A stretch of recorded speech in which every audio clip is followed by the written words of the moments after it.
Hi, my name is Denise Tovar and I am a third grade dual language teacher at Tom Lee.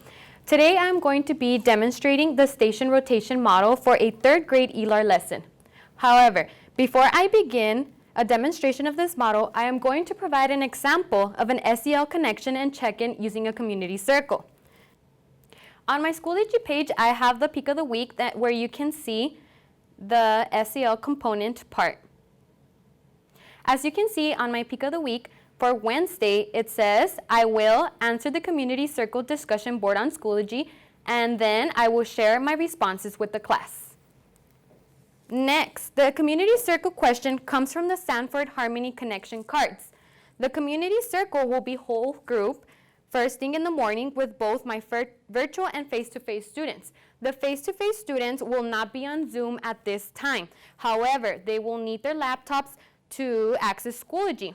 Both groups will answer a question in this discussion board first. Having students complete a discussion board question on Schoology for the SEL check-in also provides me with a way to check attendance for the day. For the community circle, students will be going onto Schoology and they will be answering a question on the discussion board. The question is going to be, if you could meet anyone famous, who would it be and why? After I give them a few minutes to answer the question on Schoology, I will move to the middle of the classroom and ask students to share out their responses. I will pick about 3 or 4 students to share what they answered on the discussion board. Following the SEL check-in connection, I will now begin the station rotation model for my ELAR block. The station rotation has 3 main elements: the whole group lesson, the small group to include meeting with the teacher, workstations, and independent work, and the lesson wrap-up. If you look at my screen, you can see how it is broken down. First, it was the SEL, then the growth mindset intentions, the learning target, the before, the read aloud, and the after, and the reminder for the transition.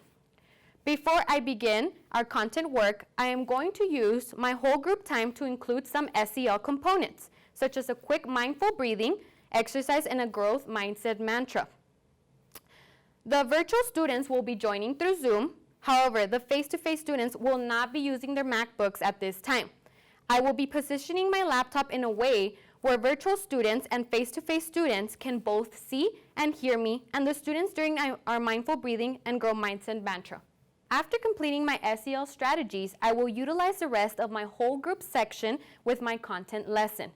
As you can see on my screen, I have my peak of the week, and on Wednesday's lesson, it shows that students can explain the relationship among the major characters in a story.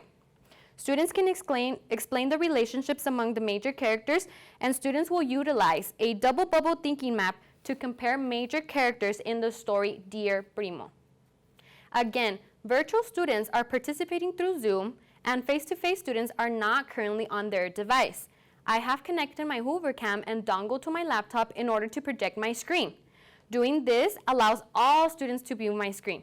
I will begin the lesson by sharing the learning target on my screen and displaying it for all students to see. I will set the purpose for our read aloud and then display the book using the HMH virtual resources. This will allow face-to-face and virtual students to view my book. In order to check for understanding as I am reading, I am going to pause the audio and read the story aloud myself. After the read aloud, we will discuss how the characters are similar and different in order to prepare for the double bubble thinking map. I will set the camera on my laptop so that the virtual students can see the face-to-face students and all students can participate in the discussion. Before we get into small groups, I will guide students through the expectations and remind them our growth mindset mantra. As you can see on my Schoology page, the learning focus is there. I can explain the relationship among the major characters. Great, we're all set for today's lesson. Can Missy please read the learning target for us? I can explain the relationships among the major characters. Great job, kiss your brain. Okay, as you can see on my screen, both virtual and face-to-face, you can see the book that we're going to be reading today. It is titled Dear Primo, a letter to my cousin. As I am reading to you today, I want you to think about the similarities and differences among the major characters in the story. During our small group, we are going to compare these characters using a double bubble map. So after reading the story, what were the differences you saw amongst the major characters? The characters had almost the same name. Yes, good job. What about similarities? What similarities did you guys encounter? They were both very tall. Good job, yes. Great job, class. Now we get to go into our small groups. The second component of the station rotation model is the small groups, where students will be given an opportunity to complete independent work, engage in workstations, and meet with the teacher. As you can see on my Schoology page, I have a chart where it tells students where to go and where their groups are. You can see group 1 is virtual, group 2 is virtual, group 3 is face-to-face, and group 4 is face-to-face. Since face-to-face students are not allowed to share materials and are required to social distance as much as possible, my workstations will be on Schoology. It is recommended to plan for remote learning first, and this is a perfect example of why that is suggested. Having workstations on Schoology will ensure that both groups of students have access to all the materials. As you can see on my Schoology page, I have the students listed in the groups they are in, and the additional chart shows the students what to do for the workstations and independent work. Everything students need is linked to the chart so students can easily access whatever they need. Although we followed the same model during remote learning, having students face-to-face and virtual may require some adjustments to systems and routines for engaging in these workstations, and accessing the Schoology table will require time, patience, and practice.